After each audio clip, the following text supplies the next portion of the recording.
मुख्यमंत्री बड़ घोषणा मो उत्तराधिकारी भिके पांड्या नुहति बीजेडी रे किए तांको उत्तराधिकारी हेब या नहीं अनेक आलोचना चली बेले बड़ बयान देइछन्ति मुख्यमंत्री नवीन पट्टनायक।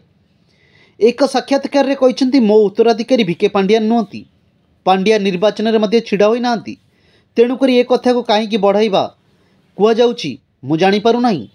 भविष्य में मो उत्तराधिकारी ओडिशावासी स्थिर करिवे। या सहित स्वास्थ्य प्रसंग में मध्य प्रतिक्रिया रखिछन्ति मुख्यमंत्री कहिछन्ति मु सुस्थ अछि मो स्वास्थ्य अवस्था पूरा भल अछि। विरोधी माने केवल अपप्रचार करुछन्ति। मु 27 वर्ष हेब दलर सभापति सुस्थ रहिले आगको मध्य एई दायित्व तुलाइबी मो परे भी लोकंग पई काम करिबी आउ बीजेडी भी काम करिवो। या व्यतीत निर्वाचन रे बहुत भल रिजल्ट करियो बोली नवीन कहिछन्ति। विधानसभा और लोकसभा निर्वाचन में दल संख्यागरिष्ठ हासिल करिवो। तेबे गत 10 वर्ष धरी मो स्वास्थ्य को नहीं गुजब प्रचार हेउछि। भाजपा क्षमता को आसी न परिवारु हताश होई पड़ी एपरी प्रचार करुछन्ति।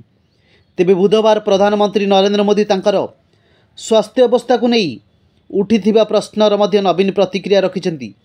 से कहिछन्ति किछि दिन तळे प्रधानमंत्री कहिथिले से मोर भल बंधु तेणुकरी मोर स्वास्थ्य नहीं चिंता थिले से मते कॉल करी कथा होइथान्ते किंतु से न करी निर्वाचनी सभा निजर भोट बैंक पई एपरी कहउछन्ति।